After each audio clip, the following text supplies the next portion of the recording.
বাইজিদ বোস্তামির মা বাইজিদ বোস্তামিরে মাদ্রাসায় রাইখা গেছে, ছোট্ট মানুষ, মাত্র 11 বছর বয়স।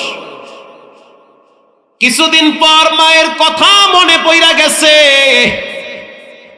উস্তাদজির সামনে দাঁড়াইয়া বলতে আছে, উস্তাদ, আমি আমার আব্বারে দেখি নাই, মায়ের কয়েকদিনের জন্য পাইছি, কিন্তু আমার মাকে এখন খুব দেখার ইচ্ছা জাগছে।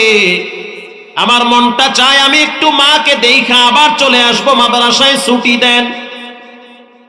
ওস্তাদ চায় না যে তারে ছুটি দিবে, বাড়িতে গেলেই তো তার পড়া পিছায়া যাবে। এই জন্য ওস্তাদ তাকে এক পর্যায়ে বইলে ফেলাইছে, যদি কোরআনের 3 ভাগের 2 ভাগ সবক শোনাইতে পারো তাহলে ছুটি পাবা, তা না হলে ছুটি পাবা না।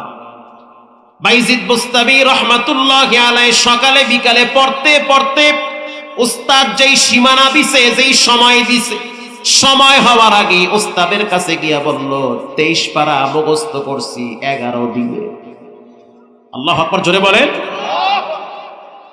উস্তাদ এবার পড়া শুনলো, খুশি হয়ে গেল। কি করবে, ওয়াদা করছে ছুটি দিবে। 23 পারা শোনাইছে, যাও ছুটি দিলাম, বাড়িতে চলে যাও।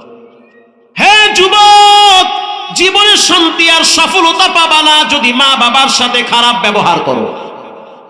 আর পৃথিবীর সময় যদি তোমার উল্টা হয়, আব্বা আম্মার সাথে যদি সম্পর্ক ভালো হয়, তোমার গন্তব্য আর সফলতা কেউ ঠেকাইতে পারবে না।